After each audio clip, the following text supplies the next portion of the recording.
Queridos amigos de Hazme la Pared, bienvenidos a la siguiente entrevista del canal.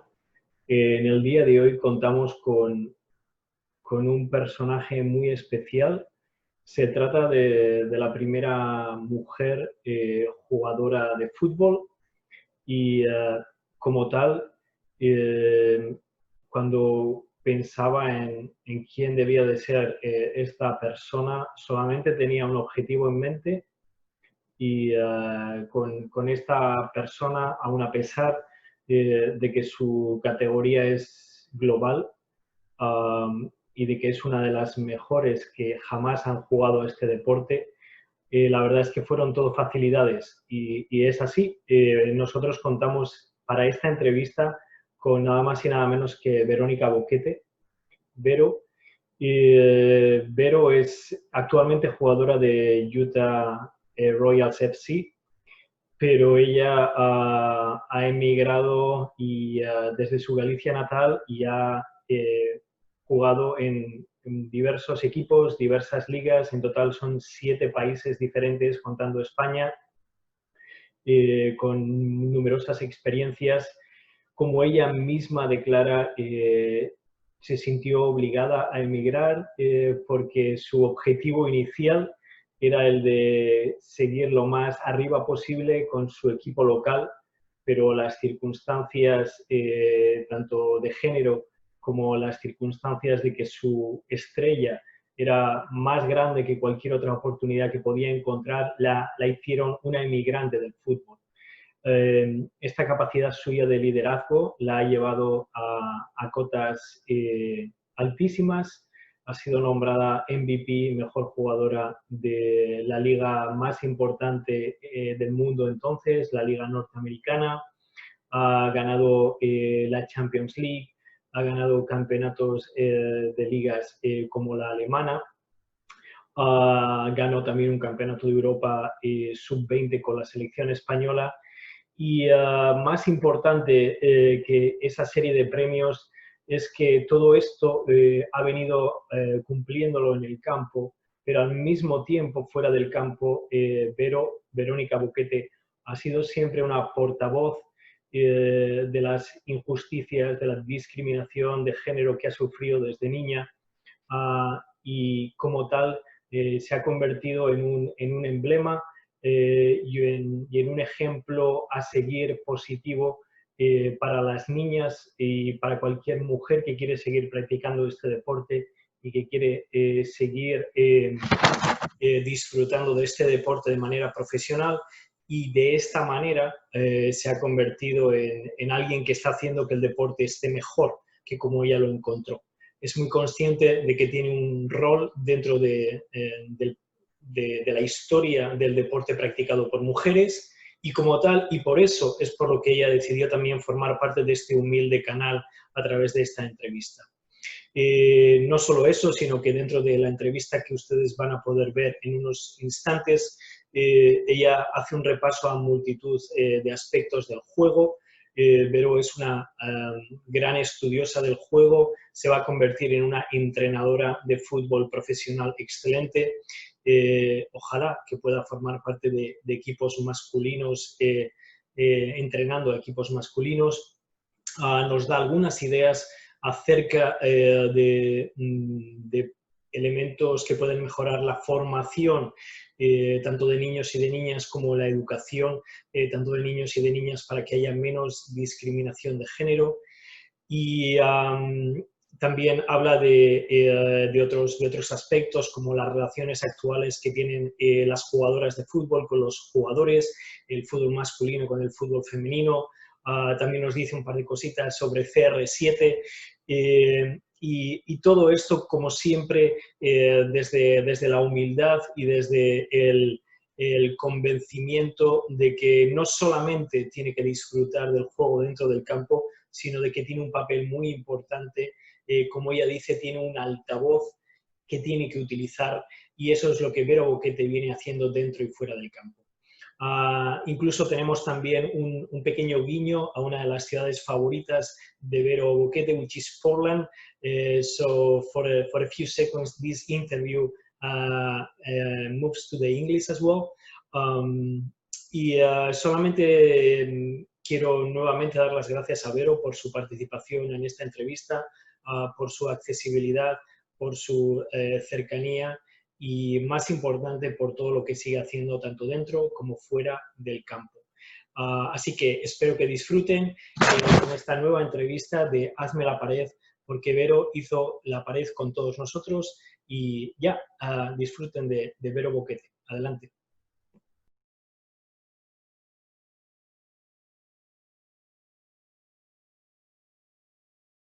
Llevas ya 15 años de profesional, me parece. Estas cosas siempre dependen un poquito, pero aproximadamente. Yo he podido seguir una parte de tu carrera pues, por los medios sociales más que nada. Alguna vez viendo algunas imágenes de partidos que se podían ver, ya fuera con televisión española o televisiones que pueden ser accesibles estando en los Estados Unidos. Y también buena parte de lo que conozco de ti viene de, pues como digo, de social media, de tu libro, bueno, de la autobiografía que llegaba hasta 2014. Pero una cosa que me gusta de los inicios, que me interesa mucho, es como, ahora tengo mi cabeza en la Funeraria Apóstol, que me gusta mucho el nombre del equipo, la Fune, y tú dices que dos cositas, que estabas jugando con gente mucho más adulta, ¿verdad? Y luego es muy interesante que tú, hasta que das el siguiente paso después de la Fune, te consideras una jugadora de fútbol sala. ¿Es donde te sientes bien? Sí, bueno, yo siempre he jugado al fútbol sala y al fútbol. Siempre he llevado esos sábados y domingos, eran llenos de partidos y siempre en las dos modalidades. Y realmente es en ese equipo, en el Funeraria Apóstol, donde realmente compito a un nivel más alto. Entonces, por eso yo me considero más, hasta esa época, hasta que doy el paso a ser futbolista profesional en fútbol 11, me considero pues, más de fútbol sala, porque es donde realmente compito a un mayor nivel y donde entreno más, donde el nivel de juego es mayor y entonces eso me hace disfrutar mucho más en el fútbol sala y luego ya, pues bueno, doy el paso al fútbol 11 donde tengo un mejor futuro. Como digo, bueno, en estos años es interesante, sobre todo si podemos leer en perspectiva tu trayectoria, que también es el inicio, digamos, de objetivos colectivos que no se cumplen si el objetivo colectivo es lo más alto, ¿no? Hay varios años en los cuales estáis a punto de ascender, ¿verdad? Pero no podéis dar ese primer paso. Visto en retrospectiva, cuando habláis de ello en el libro, pues parece que son momentos muy frustrantes, pero en ese momento, ¿cómo vives tú, Vero, con 13, no sé, 14, 15 años? Esos momentos, ¿cómo es eso? Méteme un poco. Yo he estado en estadios de fútbol sala hasta arriba, pero ¿cómo los vives tú como una adolescente? Pues yo los vivo al máximo. Evidentemente, al final nosotros competíamos a un nivel alto, estábamos intentando meternos en la primera división del fútbol nacional y eso supondría pues, viajar por toda España y jugar en los pabellones de todas las ciudades. Y yo recuerdo esas derrotas como algunas de las más duras de mi carrera, porque evidentemente en su momento todo es lo más duro y lo más difícil. Fueron pues, derrotas frustrantes, sueños rotos porque teníamos la ilusión de poder conseguirlo, trabajábamos diariamente para ello y además a mí me iba alejando poco a poco, no conseguir esos objetivos me iba alejando de lo que era mi familia, de mis amigos, de mi equipo de toda la vida, porque sabía que si no dábamos ese salto, yo tenía que continuar mi camino fuera de ahí y eso fue lo que pasó, que al final no conseguimos el ascenso y bueno, iba retrasando mi salida durante unos años hasta que ya llegó la última temporada y sabía que tenía que irme y evidentemente me decanté por el fútbol, que era donde tenía pues, más opciones de futuro, digamos. Así que estás diciendo que un poco tu objetivo, o sea, tu objetivo y tu pensamiento, no sé si algo que manifestabas tú, pero era llevar y ayudar a llevar ese equipo, digamos, a lo más alto.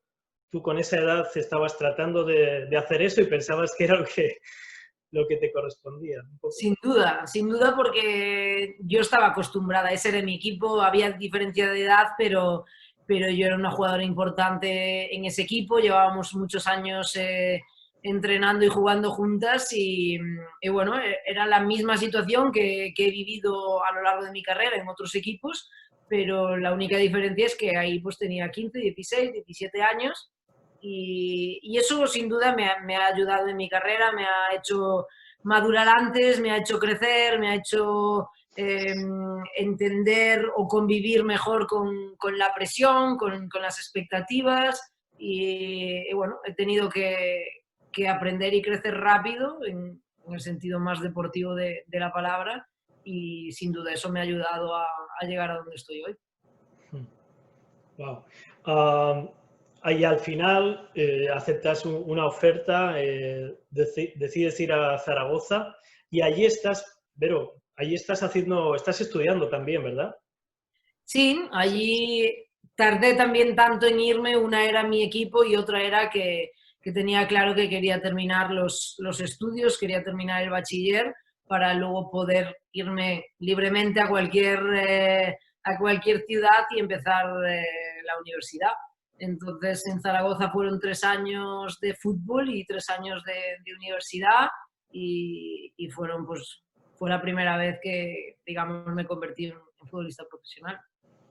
Ahí es donde, ahí dirías que es el momento en el que ves un ambiente competitivo diferente, un ambiente competitivo en los entrenamientos, un ambiente de exigencia también que te hace a ti sentir que eres profesional, o tiene que ver más con el hecho de que por primera vez estabas viviendo fuera de casa. Porque cuando... Más, Sí, sí. es más es esa segunda vertiente, porque sí es cierto que, bueno, competíamos en la primera división, pero era un equipo que luchaba por la permanencia y, y, bueno, quizás pues los entrenamientos o el nivel no era tan alto como en otros sitios, pero sí que para mí era un nivel profesional porque además de estar en en la máxima categoría, yo vivía de eso. Para mí ser profesional es en el momento en el que vives de tu trabajo y conviertes pues, ese deporte en tu trabajo. Y yo ya vivía independiente de mis padres, vivía en otra ciudad, tenía otra vida y competía en la máxima categoría. Uh, Hay algo que dices en el libro, es 2014, de acuerdo, pero ¿conseguiste acabar la carrera de magisterio? ¿Es la carrera de magisterio? ¿Conseguiste acabar? Sí, de magisterio. Sí, Tuve problemas con algunas asignaturas porque, como bueno, todos. la verdad es que para los deportistas en muchos casos es complicado porque hay veces que te coinciden calendario, días de exámenes con a lo mejor pues convocatorias de la selección o igual estás jugando un europeo y tus profesores no lo entienden. Entonces, pues bueno, eso siempre es algo que lo dificulta, pero yo tenía claro que quería estudiar, quería hacer algo más que jugar al fútbol, sobre todo porque en esa época no sabía si realmente ibas a poder vivir de eso o hasta qué punto ibas a poder vivir de eso. Y bueno, a día de hoy no creo que vaya a ejercer la profesión de maestra, aunque me gusta, y no creo que vaya a ser por el hecho de que realmente lo que quiero ser después de ser futbolista es ser entrenadora profesional. Aunque va un poco ligado, ¿no? Ya, La educación también. sí, sí. Um, sí, sobre todo las funciones de profesor y de coach creo que van muy ligadas. Um, alguna vez, más adelante, de acuerdo, tratando de ir por un lado cronológico, pero haciendo algunos cortes que me permitan también sacar otras cosas, alguna vez viendo sobre todo tu tiempo en los Estados Unidos y conociendo cómo funciona el sistema educativo / deportivo aquí en Estados Unidos, te has puesto a pensar, primero, tú te has puesto a pensar si yo hubiera nacido en Estados Unidos o si hubiera tenido la oportunidad unos años después, ¿habría tratado de irme a Estados Unidos? ¿O eres una persona a la cual van otras compañeras más jóvenes a preguntarle y a pedirle consejos sobre si merece la pena? Porque entonces sí que era muy remoto aquello, ¿verdad? En 2008, 2007 casi nadie venía para aquí, ¿no? Sí, yo estuve muy cerca. Estuve Ujú. muy cerca de venirme para aquí. Antes de irme a Zaragoza, pues ese año cuando empezaba la universidad, estuve muy cerca porque venía de jugar el Mundial Sub-20 y el seleccionador americano era entrenador en la Universidad de Florida y bueno, era una de las mejores universidades para ir a jugar al fútbol, para poder competir por el título americano y universitario y también poder estudiar. Entonces, bueno, podía encajar. Entonces, bueno, fuimos llevándolo a cabo, tenía que pasar un examen de inglés que para mí en esa época era un poco lo que dificultaba todo, porque realmente mi nivel de inglés no daba para poder comunicarme y expresarme tranquilamente y poder empezar a estudiar en Estados Unidos. Entonces, al final, pues bueno, decidí la otra opción, que era la de buscar la manera profesional en Europa, en este caso, primero en España. Y la verdad es que no me arrepiento. Si hubiese venido a Estados Unidos, seguro que hubiese sido una experiencia fantástica, porque lo sé, porque ahora que estoy aquí, pues conozco cómo es el tema de la universidad y conozco pues todo lo que tienes y todo lo que vives a nivel universitario, pero no me arrepiento de no haber venido porque creo que el nivel que alcancé a nivel futbolístico en España y en Europa, pues no hubiese sido posible si hubiese estado pues, en la universidad 3 o 4 años. Creo que el proceso es diferente en Europa y bueno, a día de hoy hay mucha gente que me pregunta si lo recomiendo, si no lo recomiendo y evidentemente es una experiencia de vida, es una experiencia fantástica y especialmente lo recomiendo a jugadoras que sean mediocres, digamos, que quizás pues no lleguen o pueden llegar al máximo nivel, pero no es una cosa segura ni que vayan a vivir 100% de ello. Si ese es el caso, sin duda venir a estar a Estados Unidos es la mejor opción porque puedes jugar al fútbol y puedes estudiar en alguna de las mejores universidades.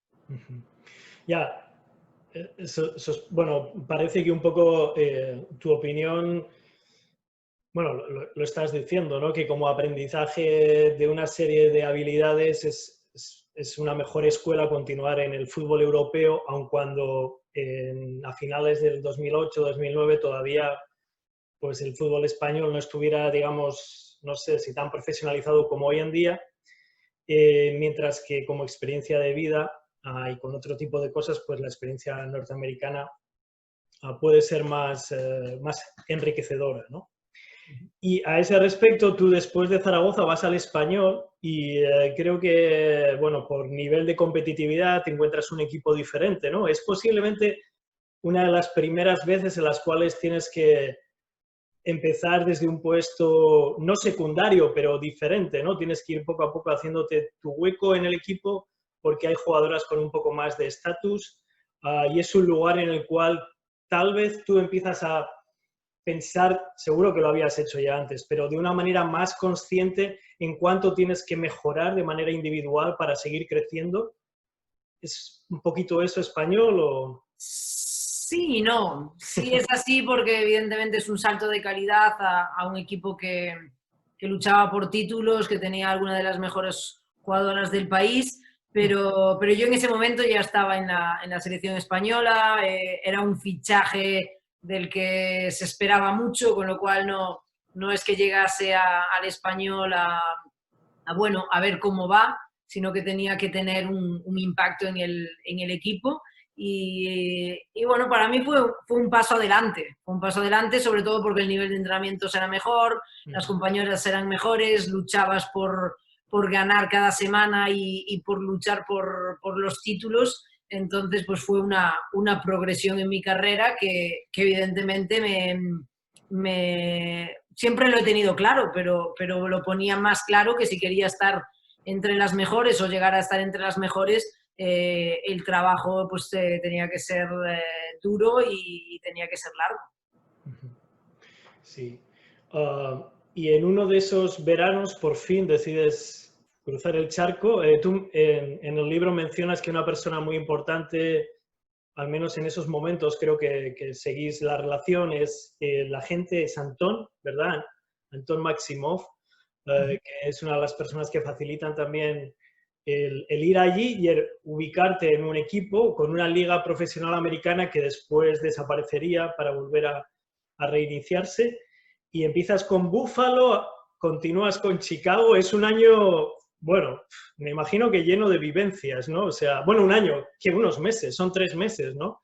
Sí. Una locura. Estaba repasando el libro, estaba repasando momentos de que si visados, o sea, hay un montón de cosas ahí en esos meses, ¿no? Pero...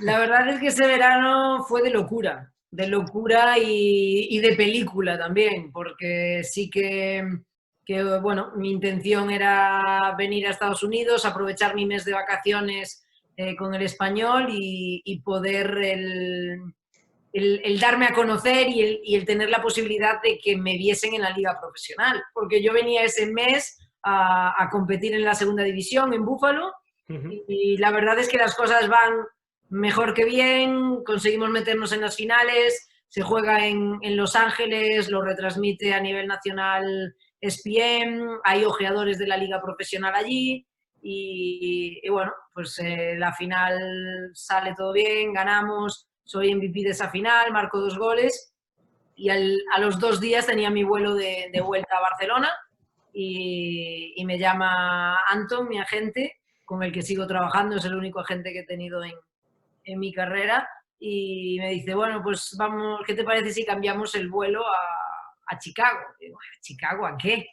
Te quieren en la liga profesional. Y digo, hombre, pues, entonces claro que sí, que lo cambiamos ya.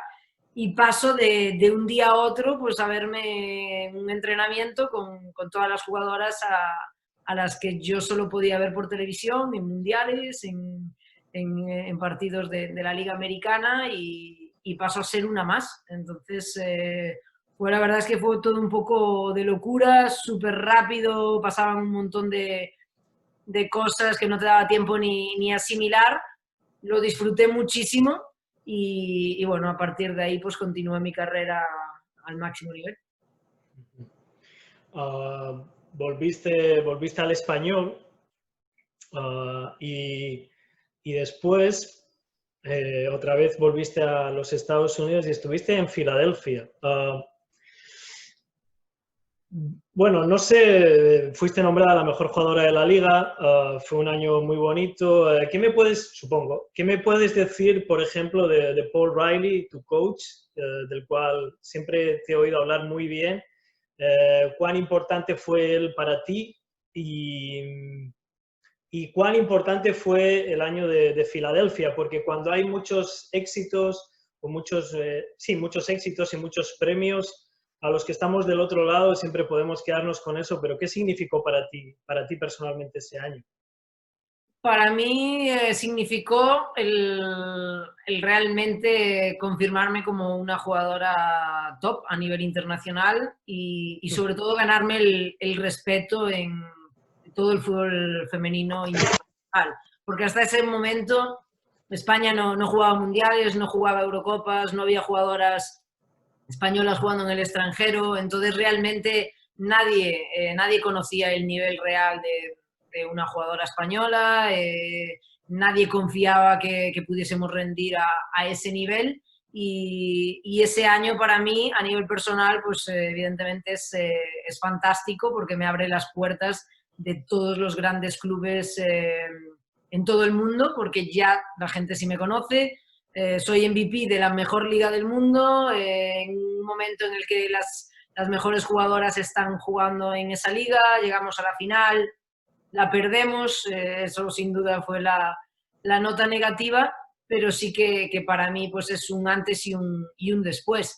Igual que la experiencia de poder trabajar con Paul Riley, porque él desde el primer momento confía plenamente en mí, me convierte en su jugadora de referencia desde el momento en el que llego al equipo, y su forma de trabajar, su pasión, su intensidad, sin duda nos ayuda a rendir a un nivel muy bueno, y colectivamente, indirectamente y directamente me ayuda a poder convertirme en una de las mejores de la liga.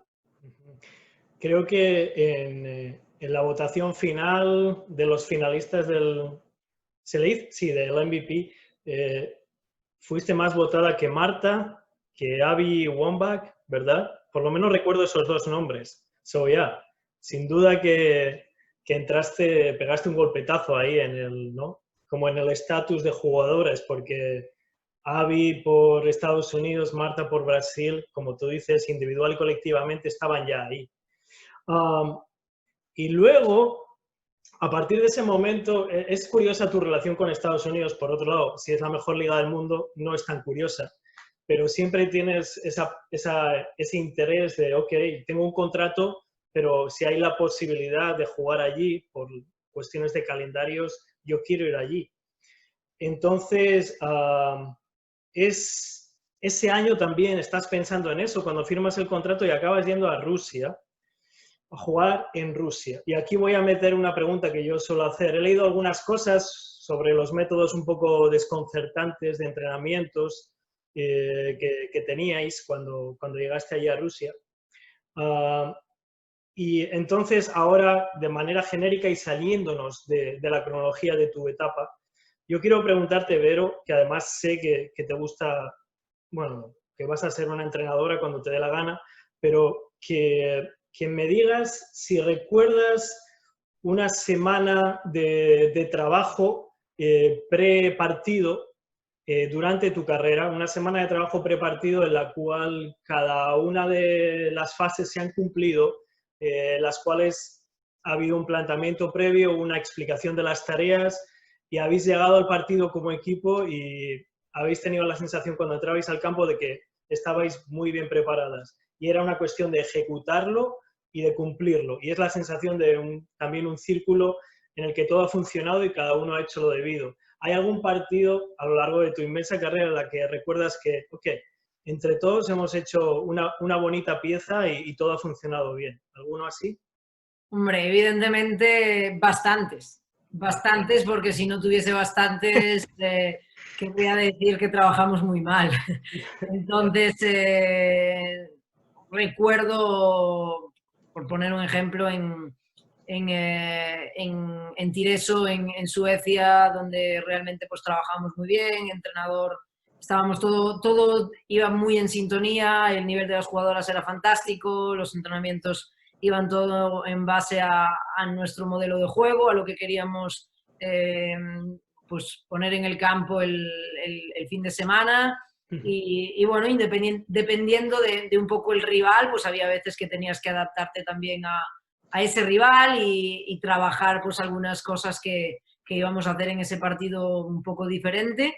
Y luego, pues como dices, el ver que trabajas durante toda la semana, que llegas ahí y lo haces y lo ves, pues es una satisfacción para todo el mundo, ¿no? Que forma parte del equipo. Y eso creo que a lo largo de mi carrera ha pasado muchas veces. Me hubiese gustado que pasase muchas más, porque querría decir que todo el proceso pues funciona bien, pero bueno, depende de muchas cosas.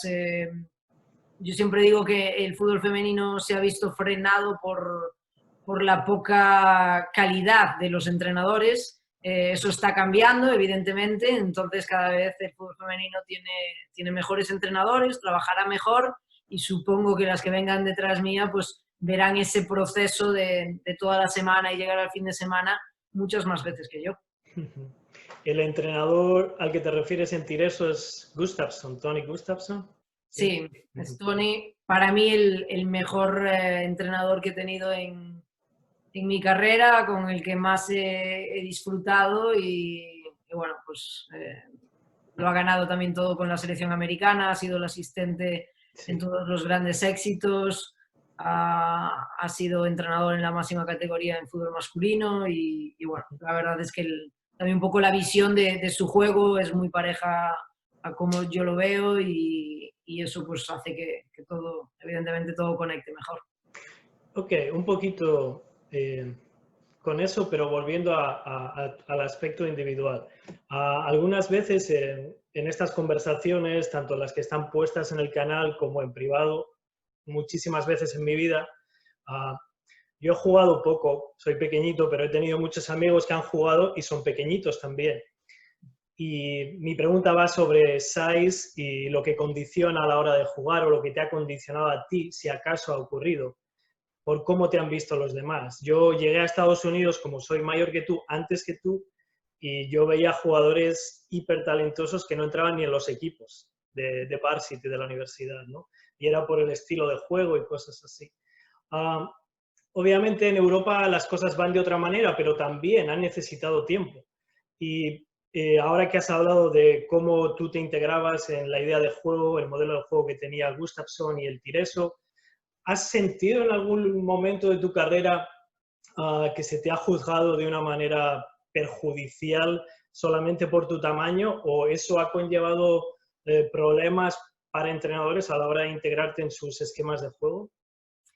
Bueno, sin duda, eso está siempre, sobre todo en algunos países donde tienen un estilo de juego pues más físico y más directo, como puede ser pues, Alemania, incluso en los países nórdicos, también en Suecia, aunque nuestro equipo jugaba diferente. Aquí en Estados Unidos, en esos países el aspecto físico es fundamental, ya no solo que seas alto y fuerte, sino que corras mucho, bueno, que físicamente pues tengas todo y seas el mejor. Y yo creo que he probado en todas las ligas, he jugado en 7 países diferentes, he probado que el fútbol se juega con la cabeza, que es un juego de toma de decisiones y que evidentemente te tienes que adaptar. Y yo me he sabido adaptar o creo que me he sabido adaptar. Si no soy alta, pues tendré que saltar más y si no tendremos que jugar por abajo. Si no puedo ganar los duelos individuales por fuerza, tendré que ganarlos por agilidad, por engaño. Si la rival va a ser más rápida o más fuerte, yo tengo que estar mejor colocada y reaccionar antes. Entonces, realmente yo creo que el ser bajita y el ser pues quizás físicamente más débil, a mí me ha beneficiado. Me ha hecho entender el juego mucho mejor, me ha hecho el adaptarme a diferentes estilos de juego y no verlo como un problema. Y lo que sí que a priori, a lo mejor pues algún entrenador o los aficionados o el club pudiese tener alguna duda, creo que luego a la hora de jugar se han disipado y yo he disfrutado de jugar en todos los países con diferentes estilos de juego, diferentes metodologías de entrenamiento. Eso me ha hecho mejor jugadora y evidentemente hay unas características que me van mejor que otras, pero eso no quiere decir que no pueda rendir a un alto nivel en cualquier situación. Ya. ¿Hasta qué punto tú piensas que los años que estuviste jugando en fútbol sala, que fueron años en tu formación además, y que no es algo que ocurra en todos los países, por otro lado? Por ejemplo, aquí en US apenas lo conocen, está creciendo ahora mucho, pero ¿hasta qué punto tú piensas que eso significó una diferencia en tu formación? Para mí fue básico. O sea, creo que es el mayor éxito de mi carrera es gracias al fútbol sala. Ahí es donde, y además creo firmemente que debería de ser algo que en el inicio, en la formación, debería ser prácticamente obligatorio o es el crecimiento en esa formación, debería de seguir ese proceso. Primero empezar en un campo pequeño donde puedes participar más del contacto con el balón, ganar más técnica, entender los movimientos, entender las consecuencias, con lo cual también la táctica y a partir de ahí ir abriendo el campo y ir adaptándote pues al fútbol de 11 jugadores. Pero evidentemente para mí el fútbol sala ha sido fundamental en todo, tanto a nivel técnico como a nivel físico y de intensidad, de concentración. En el fútbol sala te giras para un lado en vez de para el otro y te marca un gol. O miras para lo que dice el entrenador y tu rival ya no está ahí.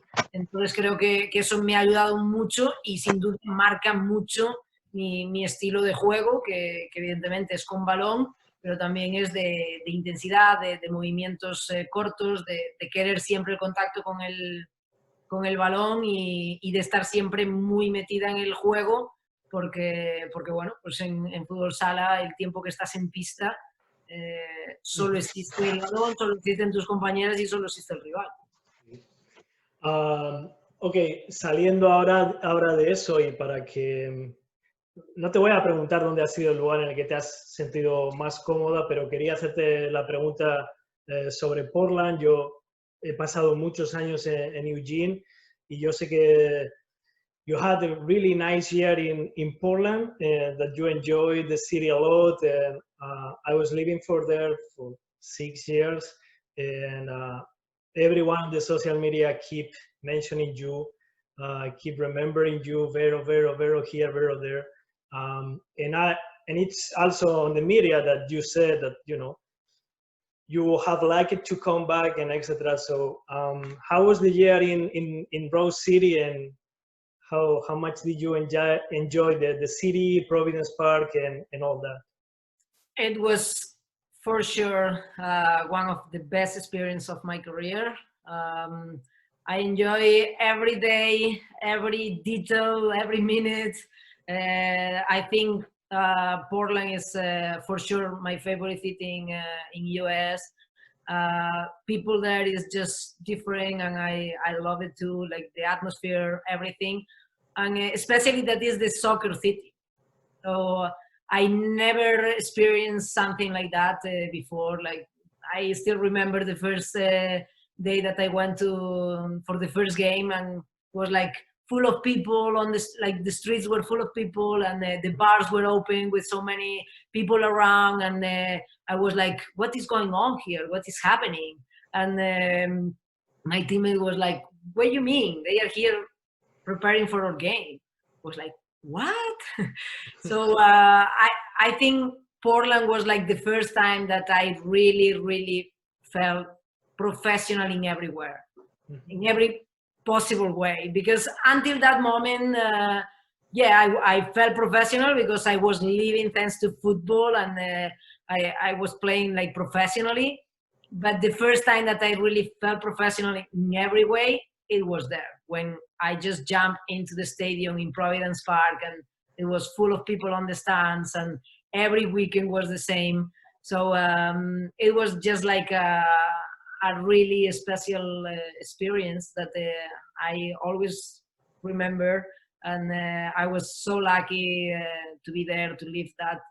And also I think I have a special connection with the fans, and with the club and the media, everyone there. And it's always nice to be back in Portland. I still didn't play again in Providence Park. Last year, I was injured, so it was like one of the few games that I missed. And in a part of me was like, I'm missing this game. I would love to play there. But other part of me is like, gonna be weird to be in the other side. Yeah. But yeah, this season I was so excited because the opener game will be in Portland, Torrance against Utah Royals, and at the moment that I got the schedule of the season and I saw that, I was like, I mean, how I can be that lucky? Like opening game, everyone will be there. Like we're gonna be playing in. That is like, for me, it's like if you play a World Cup, like the opening game against the host country. But this virus came and he destroyed everything, and I think I have to wait to be back in Portland. So would you be wanting to come back? You have said that you are going to become a coach. I am not saying anything that people don't know, and I'm looking forward to that. But do you still think like, you know, of course you're gonna be back to your home, into your family, and do you still think like, if there is a chance I would like to be back, or it was more as a player? I think that now, like a player, it's hard to picture myself back in Portland, because obviously I'm really happy in Utah, and I don't know if I'm gonna stay here or not, but I just don't see myself being back in any other team in the league. But you never know. But obviously, like if I think about my future, maybe like a coach, it will be a dream for me to be like a coach in Portland, like in Providence Park, and that I think obviously is one of my goals, and it would be fantastic. I don't know if that's gonna happen or not. Maybe we never cross paths again, but if that doesn't happen in the sports side, it's gonna happen in the personal side. I have friends there, and I love the city, and I'm for sure I'm gonna be back in Portland at some point. Okay. Yeah, I will be rooting for that. I want to see you in Portland on the sideline as a coach. Men or women, and that is one of the things that I also want to bring up before the conversation has to finish.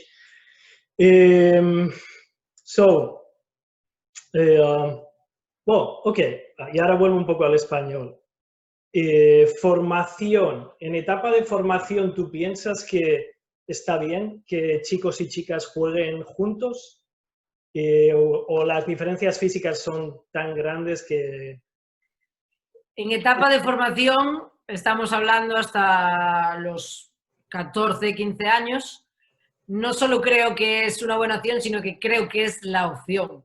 Eso es como tendría que ser. Los niños y las niñas tendrían que jugar juntos, entrenar juntos, competir juntos en edades de formación, hasta que las diferencias físicas sean insalvables y por manera natural nos separen. Pero yo he jugado con chicos hasta los 15 años y creo que eso ha sido fundamental en mi carrera, en mi juego, en poder llegar al nivel que tengo hoy. Y además hay una parte de educación, de cambio de mentalidad, de que los niños y las niñas crezcan y se vean iguales, y así poder conseguir una sociedad un poco más realmente igualitaria cuando sean adultos. Entonces creo que un niño y una niña aprenden igual, se desarrollan igual hasta que hay unos cambios físicos. A los 12, 13 años las niñas son más fuertes que los niños porque desarrollan antes, con lo cual no hay ningún tipo de problema. Y luego ya, pues con 14, 15 años, cuando sí que los chicos ya desarrollan, ahí sí que sería el momento en el de poder pues, separarnos porque hay unas diferencias físicas insalvables. Pero todo lo que es formación debería de ser mixta y conjunta. Además de que, como digo, que es que aprenden lo mismo y igual, o incluso las niñas aprenden más y mejor. Y eso lo vemos en las escuelas. Están más centradas, son más maduras, prestan más atención, más disciplinadas, y eso evidentemente hace que aprendan antes cualquier cosa. Entonces, pues bueno, creo que estamos perdiendo una oportunidad fantástica de trabajar por la igualdad conjuntamente, además de formarlos para llegar al máximo nivel. Sí, estoy de acuerdo. Yo ahora estoy trabajando de profe ahora en un colegio privado y estoy con algunos de mis estudiantes tienen en torno a 15 años. La diferencia entre chicas y chicos es abismal. En cuestión de madurez es abismal. Pues, parecen diferentes personas. Bueno, lo son en cuestión de madurez.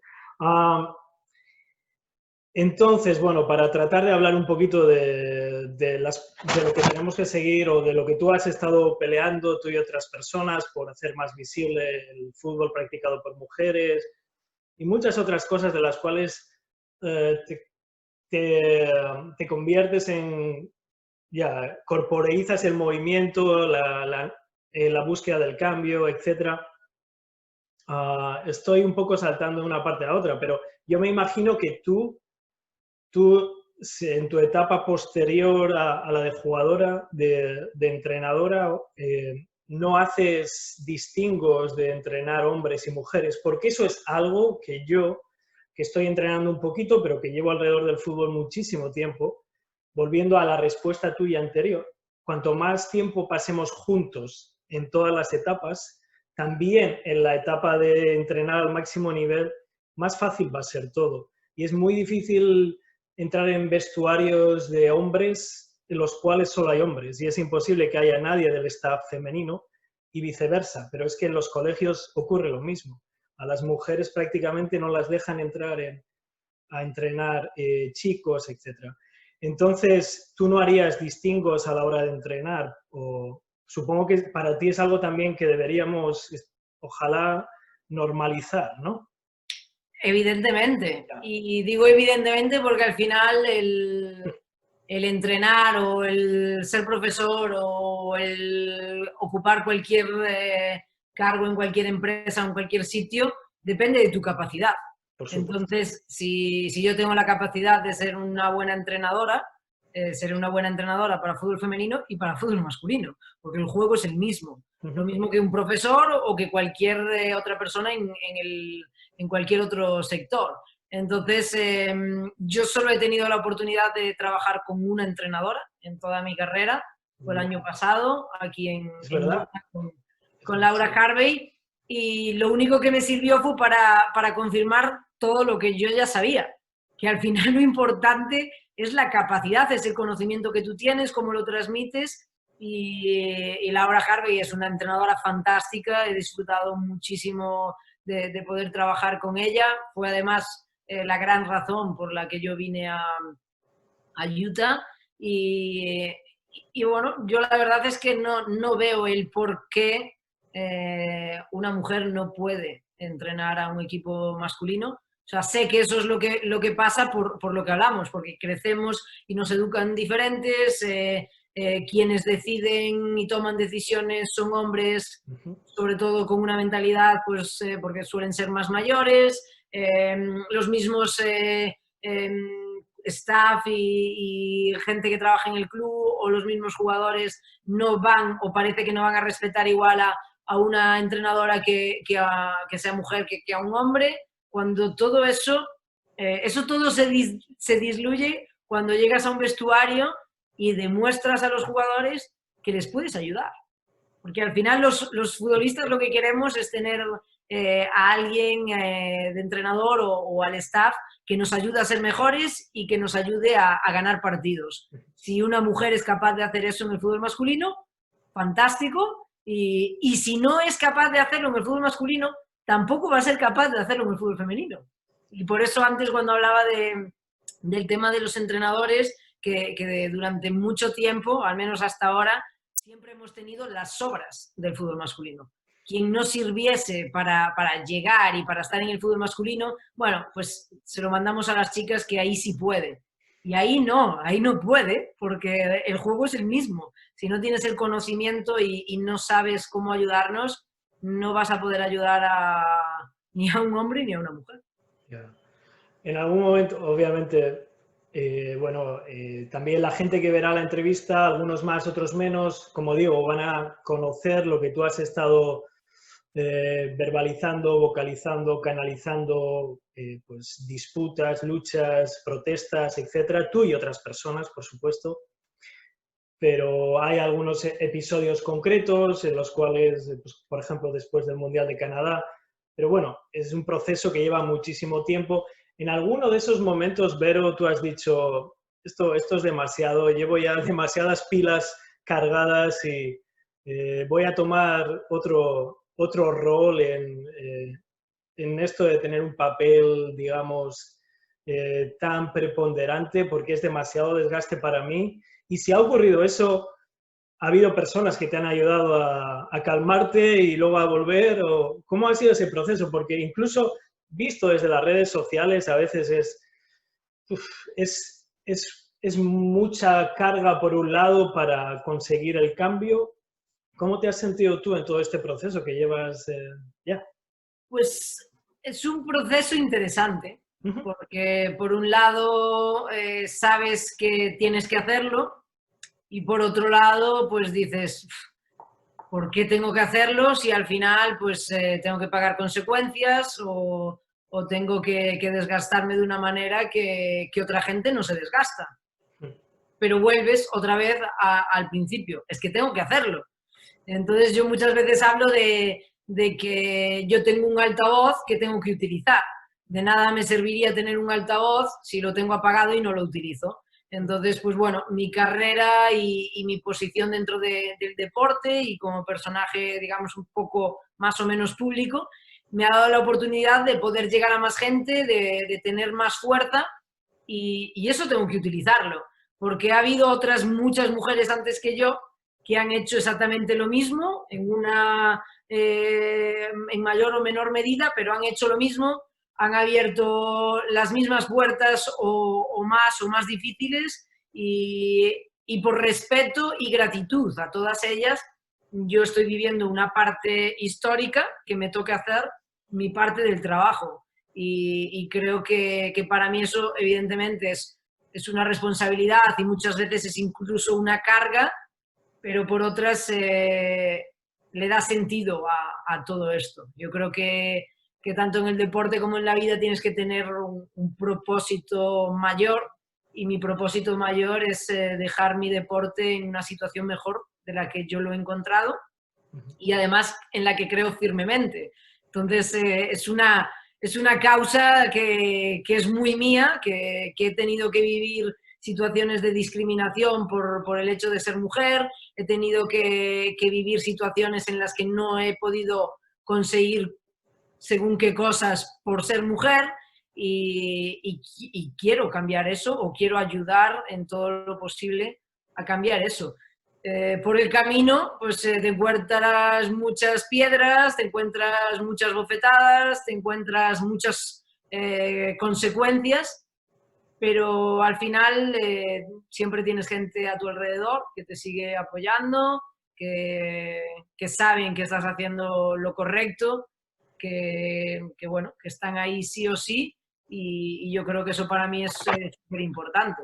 Desde mi familia, que siempre me ha apoyado en todo y además creo que sienten orgullo de todo lo que hago, hasta mis amigos y mis amigas que siempre están ahí, que disfrutan y sufren igual que yo, tanto lo deportivo como lo personal. Entonces, pues bueno, es algo que creo que forma parte de esta carrera que tengo como futbolista profesional. Ya. Bueno, muchas gracias por lo que haces una vez más.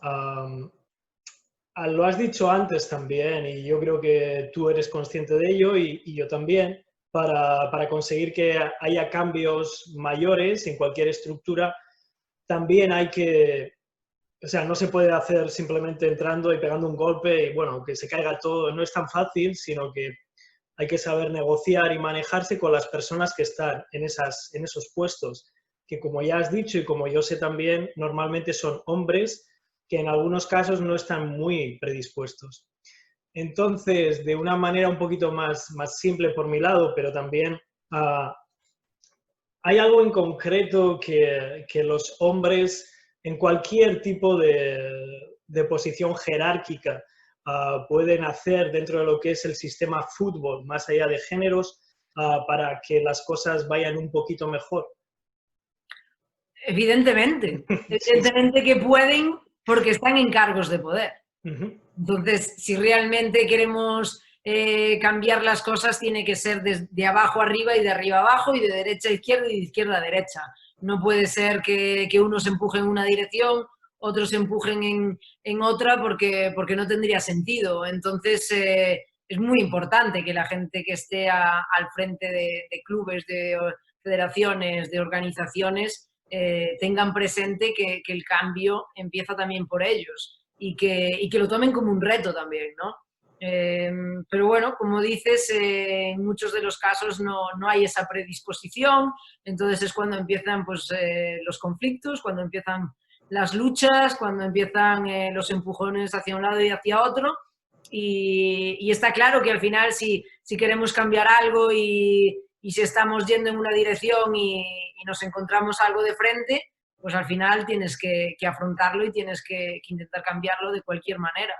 Pero lo ideal sería que todos, hombres y mujeres que están al frente de las cosas, pues escuchen, tengan la intención de cambiar, de mejorar, y eso en algunos casos pues empieza a ser posible y en otros pues nos llevará un poquito más. Pero hay alguna, antes has dicho, hemos hablado de la posibilidad de, en tu opinión, de tener en etapas formativas chicos y chicas formándose juntos. ¿Hay algunas otras, no sé, pues iniciativas o algunas otras ideas que tú has pensado que ves que no están materializadas y que serían fáciles de llevar a cabo? Bueno, yo creo que tenemos que pensar que en el caso del fútbol, el fútbol masculino está a años luz del femenino, ¿no? Ellos ya han llegado a un nivel donde generan tanto dinero y tanta repercusión que es muy difícil pues el intentar seguir ese camino. Pero por ejemplo, me gustaría ver un poco lo que vemos aquí en las universidades americanas, cuando pues, el equipo de fútbol americano llena el estadio, y estamos hablando de no fútbol americano profesional, sino universitario, y con todo el dinero que ellos generan viven el resto de deportes, ¿no? Entonces, creo que una de las cosas que tenemos que hacer es el cómo vamos a utilizar el dinero que está generando todo el fútbol masculino, digamos, al máximo nivel, para que llegue a las formaciones, para que llegue al fútbol femenino, para que llegue a las categorías más amateur, porque al final esto es un deporte que depende de todos, es una cultura, ¿no? Porque al final la gente ve y compra y paga por tener el canal y no quiere simplemente formar parte de un negocio, sino que tiene que tener algo más y además podemos tenerlo. Eso ayudaría pues muchísimo sin duda al fútbol femenino porque lo estamos viendo también. En España en los últimos años el fútbol femenino ha crecido de la mano de los grandes clubes, porque una vez que estás dentro de ellos, las instalaciones que tienes, el organigrama de club, los servicios médicos, todas las condiciones hacen que puedas entrenar más y mejor. Y si podemos conseguir eso cada vez, pues que eso esté cada vez más igualitario, pues el nivel va a mejorar, con lo cual el fútbol femenino empezará también a generar dinero. Quizás después de eso podremos pasar el mismo formato a otros deportes, a poder ayudar también a otros deportes, como se hace también aquí en Estados Unidos, y crear también así una cultura deportiva mucho más amplia, que especialmente en países como España o en países latinos no se tiene. Haz como un breve follow-up a eso. ¿Ha habido un proceso positivo en el sentido de la relación que las jugadoras tienen con los jugadores del masculino? Como, no sé, lo mismo que Vero Boquete es Vero Boquete para el fútbol practicado por mujeres, pues lo era Iniesta o lo es Iniesta para el fútbol practicado por hombres. ¿Has visto? Y si es que no, pues bueno, tú tienes habilidad para responder como quieras, pero ¿has visto un poquito más de facilidad para entablar conversaciones un poquito de ese tipo con, al final, colegas de profesión tuyos, aunque sean en universos diferentes?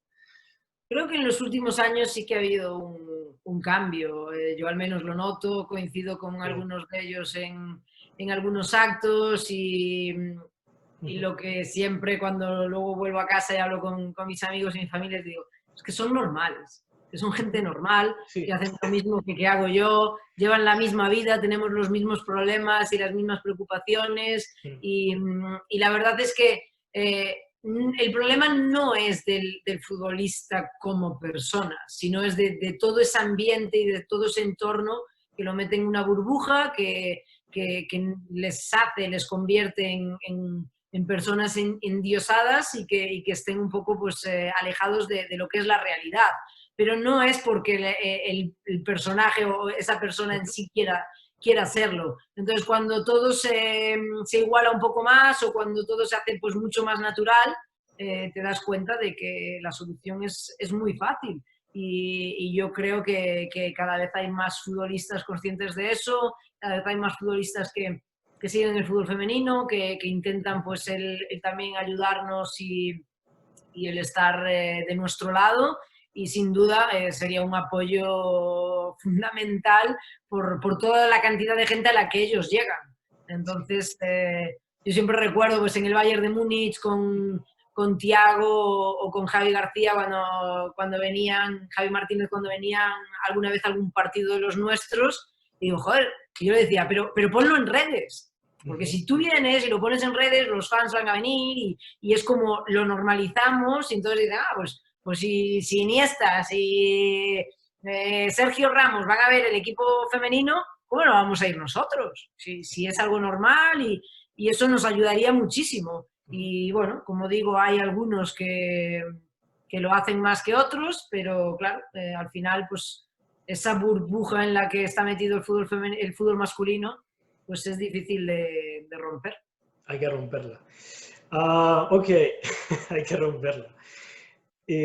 Vale, que ya o sea, me siento muy agradecido de que estés aquí y suelo preguntar siempre, es una pregunta un poco más después de hablar de muchas cosas, pero es igual aquí, es hablar de tu relación con el fútbol, ¿no? Y un poco ya te la estaba, o sea, es una pregunta aparentemente más vaga y genérica, pero ya te la estaba haciendo, ¿no? ¿De qué manera tú articulas lo más importante de lo que significa para ti el fútbol? Algunos cuando responden a esta pregunta, lo primero que les viene es o sea, el fútbol como una relación hacia su cuerpo. O sea, el cuidado, los hábitos que tienes día a día con eso, con tu materialidad física, básicamente. También otros hablan de la vida en el vestuario, ¿no? De algo que tiene que ver con los sentidos que les atrae de estar en el vestuario. Otros hablaban de las relaciones personales. Sí, ¿de qué manera tú make sense of football y qué es lo que más te atrae, lo que más te sigue atrayendo de esto? Yeah. Yo creo que todos esos puntos están conectados, porque yo no puedo pensar en algo aislado que le dé sentido al fútbol. A mí el fútbol tiene sentido porque crea ilusiones en la gente y directamente, indirectamente en mí, evidentemente. Tiene sentido porque a nivel físico te demanda y te exige pues, tener una disciplina y el tener una vida también ordenada. A nivel emocional te lleva arriba, abajo, a la derecha, a la izquierda, a todas las sensaciones que puedas, todas las emociones que puedas vivir, buenas y malas. Te lleva a conectar con la gente, a ser más empático, a entender pues, que hay diferentes maneras de aprender, diferentes maneras bueno, pues de entender el deporte, entender la vida, un poco a todo, ¿no? Y luego, sobre todo también esa conexión con el exterior. Es decir, yo al final, sí, yo juego por mí, pero juego por mis compañeros, juego por nuestros aficionados, juego por la gente que nos ve en la televisión, que también le da sentido a esto del fútbol, juego por mi familia y mis amigos que me siguen desde fuera y claro, al final siempre hay algo que es individual, que está dentro de ti. Siempre digo que los futbolistas somos egoístas, individualistas, porque al final siempre hay un objetivo tuyo y el objetivo tuyo pues es ser mejor o es ganar o es el superarte. Y yo creo que para mí el fútbol tiene sentido porque te lleva es como una vida en pequeño y te lleva, pues te da los principios, te da los valores, te da las situaciones y todo eso es lo que te vas a encontrar en la vida fuera del fútbol y bueno, pues es un continuo aprendizaje que le da sentido a todo. ¿Puedes recordar algún momento en tu carrera especial en el que yo lo defino como los momentos on fire, como lo dicen en la NBA o en otras circunstancias, cuando tú te has sentido especialmente de dulce, especialmente bien, tú jugando en el campo, pueden ser 2 semanas, 3 semanas, un mes, en el que te daba la sensación de que todo era fácil, de que ponías el último pase donde querías, de que el fútbol iba más lento para ti que para el resto. ¿Hay algún momento en el cual individualmente tú estabas a un nivel superior y disfrutando? ¿Cuál sería alguno de esos momentos para ti, Ben? Sin duda, en algún momento como ese lo he vivido en Suecia, lo he vivido antes también en mi etapa en el Español, lo he vivido en algún momento en la selección, lo he vivido en Alemania, en el Frankfurt. Creo que al final en una misma temporada puedes pasar por muchos momentos, ¿no? Entonces, cuando pues pasas años en un equipo, también puedes pasar por diferentes situaciones. Pero eso es algo muy normal, el tener momentos, igual que hay veces que parece que todo te va de cara, hay otras veces que estás entrenando igual, pero las cosas no salen. Y creo que eso es también lo que hace el deporte tan difícil, que no es solo una cosa, no quiere decir que tú por mucho que entrenes vas a jugar fantásticamente bien y te vas a encontrar súper bien. Hay momentos y hay otros factores que lo cambian todo, y encontrar ese equilibrio y ese balance es muy, muy difícil. Por eso cuando los futbolistas tenemos ese momento que estamos de dulce, pues lo notas, lo disfrutas y dices, bueno, no sé cuánto va a durar, pero el tiempo que dure hay que aprovecharlo. Y eso también pone en perspectiva cuando pues, vienen los momentos que no son tan buenos, que no es dulce, que las cosas no salen, saber que no es un estado en el que vas a estar para siempre ahí. Ni estás tan alto ni estás tan bajo. Hay que, pues bueno, cuando vienen los momentos altos disfrutarlos, cuando vienen los bajos intentar cambiarlos y luego pues saber que hay que buscar siempre un equilibrio y eso es lo que intentamos hacer todos los futbolistas. Vale. Bueno, pues solamente tengo una pregunta más y ya despedimos y muchísimas gracias, Vero. Y la pregunta es muy sencilla. Yo también he estado con las maletas de un lado para otro, no en tantos continentes como tú, pero me he mudado muchas veces y es complicado. Es complicado porque uno se integra en un lugar, hace las relaciones y luego tiene que volver a irse. Relaciones de amistad, a veces relaciones personales, más íntimas, digamos. ¿Y cómo has convivido en todos estos viajes desde que saliste de Galicia, que dijiste, bueno, tengo que salir de aquí, porque no pudiste llevarte a la funeraria donde tú querías? ¿Cómo has ido conviviendo con eso? No es una pregunta privada y no quiero que me lleves, pero es que es difícil. Yo lo he vivido y lo sigo viviendo y es complicado. Es muy difícil y yo creo que es una de las cosas más complicadas y que especialmente en el deporte femenino es más complicado porque claro, si tú eres Cristiano Ronaldo, te llevas a toda tu familia, sí, te construyes una casa y ya está. Pero a nivel femenino evidentemente eso no pasa, entonces en lo que es relaciones personales es mucho más difícil el tener o el poder tener una relación que funcione y que se mantenga en el tiempo, porque la distancia en un momento u otro siempre va a estar ahí. Si la otra persona viaja contigo, siempre va a quedar, y si no va bien, es muy, muy complicado, pero yo siempre hablo en mi carrera no de sacrificios, sino de prioridades. Entonces mi prioridad es el fútbol y a día de hoy y hasta ahora siempre lo ha sido. Entonces, pues bueno, una de esas prioridades influye en que a nivel personal pues tengas que vivir estas situaciones y lidiar con todas ellas. Pues es difícil el adaptarse a un sitio nuevo, el hacer relaciones de amistad, el encontrarte cómoda y dentro de 1, 2 o 3 años te tienes que ir, tienes que volver a construir todo eso en otro sitio, dejando todo lo anterior. Emocionalmente es muy complicado pero es algo también a lo que te tienes que adaptar y yo creo que yo he conseguido adaptarme bastante bien, de al final no es algo que me afecte a nivel deportivo, porque ya lo he vivido, ya sé que tengo que buscar mi zona de equilibrio y mis puntos para encontrarme bien en un sitio desde el primer momento y poder dar un rendimiento. Y luego valoro mucho más todas esas relaciones que haces. Para mí el poder volver a cualquiera de los países en los que he estado y tener gente allí, tener amistades, tener gente que te une, cómo te sigues manteniendo en contacto con ellos y demás, es difícil, pero a la vez es satisfactorio también.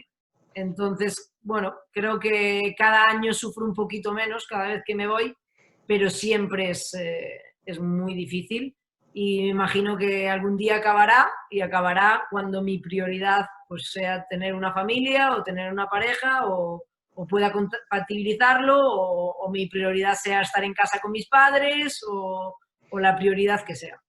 O igual tu prioridad, gracias Vero por la respuesta, o igual tu prioridad, como has dicho al principio, se puede integrar con una serie de cambios diferentes. Igual estás entrenando a un equipo en el cual el salario te permite poder llevar a la gente que tú quieres, que es lo que sería, Puede ser.